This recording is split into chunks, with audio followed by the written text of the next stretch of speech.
आज आप जानते हैं कि पाकिस्तान के जो सबसे क्रेडिबल, इंडिपेंडेंट, बोल्ड और ऑनेस्ट जर्नलिस्ट मतीउल्लाह जान साहब के ऊपर पाकिस्तान की हिस्ट्री में हमने देखा कि जिस वक्त सहाफ़ियों पे जो एडमिनिस्ट्रेटिव टूल हैं किसी भी स्टेट के या उसके गवर्नमेंट रिप्रेजेंटेशन, जो भी हुकूमत आती है जो नुमाइंदगी स्टेट में गवर्नमेंट का रोल प्ले करते हुए करती है, वो वक्तन फवक्तन इन जो एडमिनिस्ट्रेटिव टूल्स हैं या लीगल टूल्स हैं उनमें इजाफा करती आ रही है। जिसमें आपने देखा कि किसी सहाफ़ी की अगर ज़ुबान बंदी करनी हो तो उसके जो इंतज़ामी व कानूनी हथियार हैं उनमें उससे सबसे पहले किसी चैनल में नौकरी कर रहा हो, किसी अखबार की नौकरी कर रहा हो तो ऑफर किया जाता है, फिर नौकरी से निकलवाया जाता है। नौकरी से निकलवाने के बाद उसको वार्निंग्स दी जाती हैं। वार्निंग्स दी जाने के बाद उसके ऊपर आप कोई ना कोई मुकदमा खड़ा करते हैं, कभी आप पैका के मुकदमात खड़े करते हैं, फिर आप लोगों की नाम डालते हैं एग्जिट कंट्रोल लिस्ट में, पासपोर्ट कंट्रोल लिस्ट में, प्रोविजनल नेशनल आइडेंटिफिकेशन लिस्ट में, और फिर आप उससे आगे बढ़ते हैं, उनके बैंक अकाउंट्स बंद करते हैं। फिर ये भी जब काम नहीं करता फिर आप उनकी फैमिली के बैंक अकाउंट्स बंद करते हैं।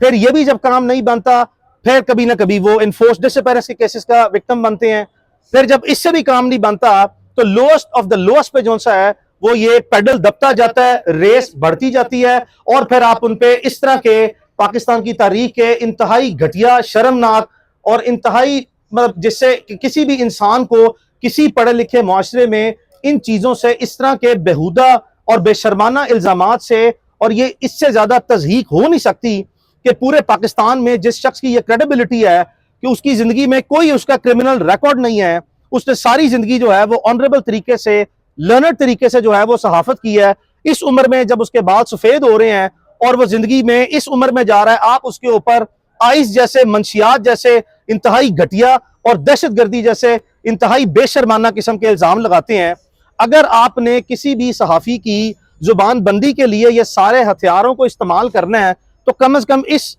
नतीजे पे मत जाएं, इस नहज पे मत जाएं कि कल को पूरे का पूरा निजाम इंसाफ जो है वो इस तरह की पे दर पे कार्रवाइयों से सवालिया निशान बनता ही चला जाए, मजीद बनता चला जाए, और बहुत से लोग जो कि इस तरह की कार्रवाइयों में इस्तेमाल होते आ रहे हैं और जो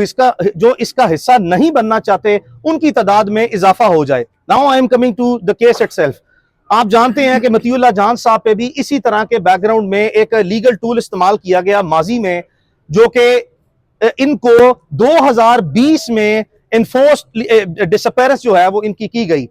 जिसका सो मोटो इस वक्त सुप्रीम कोर्ट में पेंडिंग है। And for the last almost 4-5 years वो सुप्रीम कोर्ट का सो मोटो जो है that is still pending. Now this in my opinion itself is a very big question in such like proceeding, जहां पे ये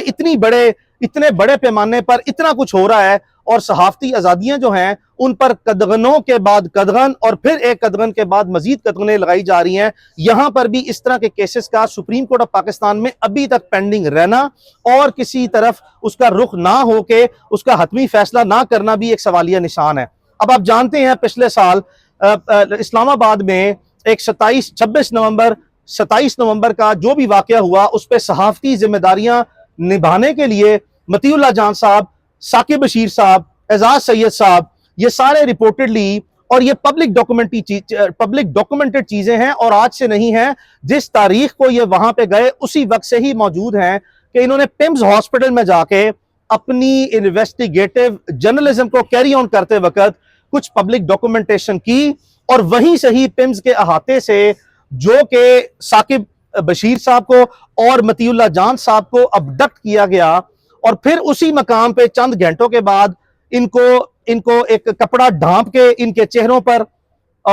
उसके बाद एक नामालूम मकाम पे ले जाया गया। वहां पे इलीगल अबडक्शन सक्सेसफुली करने के बाद इनको इलीगली कन्फाइन किया गया। कन्फाइन करने के बाद इनको दोबारा उसी मकाम पे लाया गया। उन्हीं डॉक्टर्स के सामने इनका मेडिको लीगल एग्जामिनेशन करने के लिए एक ढोंग रचाऊ, एक क्लॉक एंड शैम किस्म की प्रोसीडिंग की गई, जिनके सामने और जिनके पास ये अपने इन्वेस्टिगेटिव जर्नलिज्म के लिए उससे पहले पहुंचे हुए थे और उन्हीं से सवाल जवाब कर रहे थे। और बाद हमने देखा कि एक इलिजिटिमेट चाइल्ड ऑफ लॉ, कानून का एक नाजायज बच्चा इस केस की सूरत में जो है एक कॉम्प्रीहेंसिवली प्लांटेड, फैब्रिकेटेड, फ्रिवलेस किस्म की एक FIR जो है, जो कि मैं ऑनेस्टली ये बात बता रहा हूं there is zero credibility, zero integrity of this FIR in the eyes of the public, in the eyes of the entire journalistic community, even in the ranks and files of the civil bureaucracy. And for such like events, इस तरह के माजी में जो मंशियात के मुकदमे हैं या एक बॉन्डे किस्म के दहशतगर्दी के मुकदमे हैं, यानी कि 1997 में दहशतगर्दी का कानून इसलिए नहीं बनाया गया था कि एक वक्त आएगा कि इसको बतौर हथियार जो है वो लोग जो कि पॉलिटिकल डिसेंट देते हैं या वो लोग जो कि प्रोफेशनल जर्नलिज्म करते हैं उनके खिलाफ भी इसको इस्तेमाल किया जाए. In my opinion it is a blanket opinion. It is a classical case of misuse of authority, abuse of authority by the Islamabad police, and there is no one who else is responsible except for the IG Islamabad. ऐसे मुकदमात मतीउल्लाह जान साहब जैसे सहाफियों के खिलाफ की जो approving competent authorities हैं वो कोई एसपी रैंक का अफसर नहीं हो सकता, वो कोई एसएसपी रैंक का अफसर नहीं हो सकता. नॉर्मली तमाम आप जर्नलिस्ट यहाँ पे मौजूद हैं, आप इन चीजों को कवर करते हैं, आप एडमिनिस्ट्रेटिव हायरार्कीज में जो पॉलिसी डिसीजन है वो देखते हैं. और यहां तक भी मैं जो है वो कहने पर कासिर हूं कि शायद it is even beyond the IG Islamabad. So इसकी बराह रास्त जिम्मेदारी जो है वो आईजी इस्लामाबाद के ऊपर आयद होती है कि इस तरह के जैली मुकदमात जिसमें मतीउल्लाह जान को आपने अगवा करने के बाद एक जैली झूठा मुकदमा दिया, मुकदमा देने के बाद आपकी तफ्तीश का मयार इस हद तक डिफेक्टिव और फॉल्टी है कि आपने मतीउल्लाह जान का 161 का स्टेटमेंट तक रिकॉर्ड करना मुनासिब नहीं समझा. चलें आप फर्जी रस्मी अलामती व ज़ाब्ते की कार्रवाई ही पूरी कर लेते, कि ये रस्म ही पूरी कर लेते, कि आप उनका बयान ही लिख लेते. मानना या ना मानना तो आपके इख्तियार में था ही नहीं, बावजूद इसके कि आपका कानूनी इख्तियार है और हम जानते हैं कि आप ये कानूनी इख्तियार जायज तौर पर इस्तेमाल करने से मुकम्मल तौर पर कासिर रहे हैं और आज भी हैं. लेकिन बावजूद इसके it was the fundamental requirement of law that his statement under section 161 was to be recorded. दूसरी चीज ये है कि किसी नामालूम मकाम पे ले जाके एक फर्जी वकूआ जब आपने किसी नाके का बनाया तो कौन सा ऐसा आपका अहलकार वहां पे मौजूद है जिसने इस वाकये की कोई अपने मोबाइल फोन से सीसीटीवी फुटेज बनाई हो, और फिर आपने एक ऐसे मकाम का इंतखाब किया जहां पे किसी किस्म का कोई सरकार का जो कि सेफ सिटी के कैमरास लगे होते हैं वहां पे भी कोई कैमरा नहीं है. और तीसरा, हम इस वक्त जो है जब हमने आपका चलान जमा होने पर इसकी फाइल को एग्जामिन किया तो हमने जाए वकूआ देखा कि आपने उसकी फिजिकल इंस्पेक्शन भी जो है वो प्लांटेड किस्म की हुई है, जिसपे मैंने जाती तौर पर उस जाए वकूआ का एक दौरा किया है. और मजीद जो है वो हम आपसे भी रिक्वेस्ट करेंगे कि उस जाए वकूआ पे जो पुलिस फाइल में मौजूद है हम आपको ले जाके देखें कि वहां पे कभी नाका भी इनका रहता है या माजी में रहा है और उसकी भी कोई पब्लिक डॉक्यूमेंटेशन ऑफिशियल रिकॉर्ड में मौजूद है. मेरे इल्म के मुताबिक ऐसी कोई रिकॉर्ड जो है वो ऐसे फर्जी नाके का सरकार के रिकॉर्ड में मौजूद है ही नहीं है. और जहां पे मतीउल्लाह जान साहब ने मजीद जो है वो ये प्राइस किया कि पाकिस्तान एयरफोर्स की एक इंपॉर्टेंट जो है वो बिल्डिंग भी उसके पास है. What we are saying is कि इतने हसास एरिया में अगर कोई ऐसा वकूआ हुआ जहां पे मतीउल्लाह जान साहब को अल्लाह ताला ने काफी तकवीयत और कुव्वत बख्शी है, इस FIR की रिकॉर्ड की बुनियाद पर कह रहा हूं कि ये इतने जानदार हैं और इस्लामाबाद पुलिस के अहलकार इतने कमजोर हैं जहनी व जिस्मानी तौर पर कि एक सफेद बालों वाले मतीउल्लाह जान जो हैं वो उनसे जवानों से जिनकी भरपूर ट्रेनिंग की गई, जिन पे लाखों करोड़ों रुपए सरकार के वसाइल पे खर्च करके उनको ऑर्गेनाइज फोर्स बनाया गया, इन्होंने कामयाबी से उनसे इनके इल्जाम के मुताबिक मशीन गन्ने तक जो है वो छीन ली हैं. और बावजूद इसके मशीन गन्ने छीनने के अलावा किसी शख्स को किसी किस्म की कोई चोट नहीं आई. यानी कि एक निहत्ता मतीउल्लाह जान जो कि इस पोजीशन में भी नहीं है कि 5 पुलिस एहलकारों से दस्त बदस्ता जो है वो दस्तों गिरबान हो के जो है वो इतना, मतलब मैं ये एक मजबूत आदमी है, नो ऑफेंस टू मतीउल्लाह जान, लेकिन इस तरह के सिनेरियो में आपको ऑर्गेनाइज फोर्स में कम से कम ऐसे लोग जरूर चाहिए होते हैं जो कि गुरीला वॉरफेयर की ट्रेनिंग रखें. तो मेरी राय में मतीउल्लाह जान साहब के पास सिर्फ जर्नलिज्म में ही एक गुरीला ट्रेनिंग है, कोई फिजिकल जो है वो ट्रेनिंग की मेरी राय में जो सा है वो कभी मैं नहीं समझता कि इनकी. और फिर आप जानते हैं कि to establish the bonafide from the side of Matiullah Jan sahab, इन्होंने इस्लामाबाद हाई कोर्ट में there and then petition file की. My colleague Imaan Mazari was there and she successfully got herself himself recovered from the illegal abduction of those Islamabad police official, जिसकी बुनियाद पर जो है वो इनको मजीद एक जली झूठा मुकदमा दे के उसको डिस्पोज ऑफ करने के लिए कि मतीउल्लाह जान साहब की गैर कानूनी हिरासत को अब सरकार की एक लेजिटिमेसी जो है वो एक ढोंग रचाऊ क्लॉक एंड शैम किस्म की प्रोसीडिंग में कैसे लेके आना है वो की गई। और उसके बाद मैंने आज हम जिस मोअज़्ज़िज़ जज साहब के सामने पेश हुए हैं, जफर इकबाल सिप्रा साहब, इनका I had the honour, Tahir Iqbal Sipra sahab, I had the honour of reading his bail order, जहां पे जज साहब ने वाजे तौर पर मतीउल्लाह जान की जो मैं इस वक्त आपके सामने मौकफ पेश कर रहा हूं, इस पे कोर्ट की जुडिशियल स्टैंप जो है वो सबत की, और इस जुडिशियल स्टैंप में जो सा है वो कोर्ट ने इस चीज को एंडोर्स किया कि it is incomprehensible for a जज of the anti terrorism court knowing the background and profile of Matiullah Jan, कि ये कैसे मुमकिन है कि इतने बड़े कद का आदमी सहाफती दुनिया में इस तरह की हरकतें जो हैं उसके साथ वो लेबल की जाएं या अनथी की जाएं। दिस इज इनकॉम्प्रिहेंसिबल, यानी कि अदालत की जो मंतक है, अदालत का जमीर, जो मॉरल कॉन्शियस और जो जुडिशियल विजडम है, वो इस चीज को एक्सेप्ट करने से कासिर रहा। बावजूद इसके it was expected from the side of Matiullah Jan कि ये मुकदमा जो है वो पुलिस ठीक है बावजूद इस्तेमाल होने के बावजूद इसको कैंसिल करेगी, खारिज करने के बाद जो है इस मुकदमे को अदालत से एग्री कर लिया जाएगा। बट कॉन्ट्रेरी टू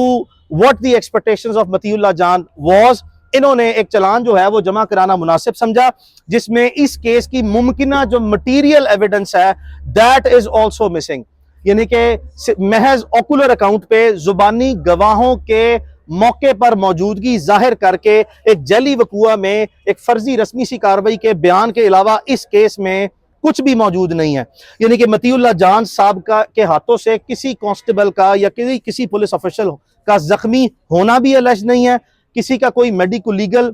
भी जो है वो एग्जामिनेशन रिपोर्ट मौजूद नहीं है। और मेरे लिए, मैं as a student of law ये समझने से कासिर हूं कि अगर बावजूद इसके कि आपने एक फैब्रिकेटेड किस्म की एफआईआर और वकुआ बना ही दिया था, इसमें how is that even possible कि आपने section 6 punishment of which is provided under section 7 of the anti terrorism act को लागू कैसे किया। तो आज जब हम अदालत में आए, इंडाइटमेंट के हवाले से थोड़ा सा, और जब हम अदालत में आ जाए तो अदालत की प्रोसीडिंग जो है वो सप्लाई ऑफ कॉपीज, यानी कि किसी भी शख्स को जब उसके ऊपर इल्जाम लगा हो और अदालत में चलान जमा किया गया हो तो तलब किया जाता है कि उसके खिलाफ जितने शवाहिद तफ्तीश के दौरान इकट्ठे किए गए हैं उसकी कॉपीज जो है वो किसी भी मुलजिम को दी जाए, जो कि पिछली तारीख में भी अदालत ने ये ऑर्डर किया प्रोसिक्यूशन को कि आप अपना तमाम मवाद जो है वो मतीउल्लाह जान साहब के हवाले करें। This is the fundamental right of any accused person facing the trial. On the contrary हमने ये देखा, और ये बड़े मायूब किस्म की बात है कि आपने इतने बड़े परपटेड एक दहशतगर्द को पकड़ा हुआ है और आपकी प्रोसिक्यूशन जो है, यानी कि जो इस्लामाबाद पुलिस के या जो यहाँ की टेरिटरी के जिम्मेदारान प्रोसिक्यूटर्स हैं, वो एक भी मर्तबा हमें अदालत में आते हुए इस केस में नजर नहीं आते। आज भी नहीं है, आज भी यही स्टेटस उन्होंने बरकरार रखा, जिसपे अदालत ने, मुअज़्ज़िज़ जज साहब ने, ही वाज कंपेल्ड टू से कि भाई उनकी मौजूदगी तो जो यहाँ पे इंश्योर की जाए। And I was rather surprised कि एटीसी कोर्ट में जहां पे कानून है कि किसी शख्स के खिलाफ मुकदमा दर्ज होने के बाद जो है वो आपने फास्टेस्ट पॉसिबल तरीके से आपने इसको प्रोसीड करना है, और आप प्रोसीड अगर नहीं कर रहे, नॉन सीरियस तरीके से परसू कर रहे हैं, इसका मतलब ये है कि आप चाहते हैं कि you want to use this case as a gun on the head of Matiullah Jan sahab, यानी कि इनके कनपट्टी पे ये बंदूक रख के इस केस की बुनियाद पर इनकी जुबान बंदी की मुसलसल नाकाम जो है वो कोशिश आप कर रहे हैं। प्रोसिक्यूटर दफ्तर चला गया था, वो आए जी, हमें पता लगा जी कि प्रोसिक्यूटर साहब इस बिल्डिंग में मौजूद हैं, लेकिन केस की समाअत से पहले और उस दौरान जो है उन्होंने ज्यादा मुनासिब समझा, बिकॉज मेरी राय में वो भी समझते हैं,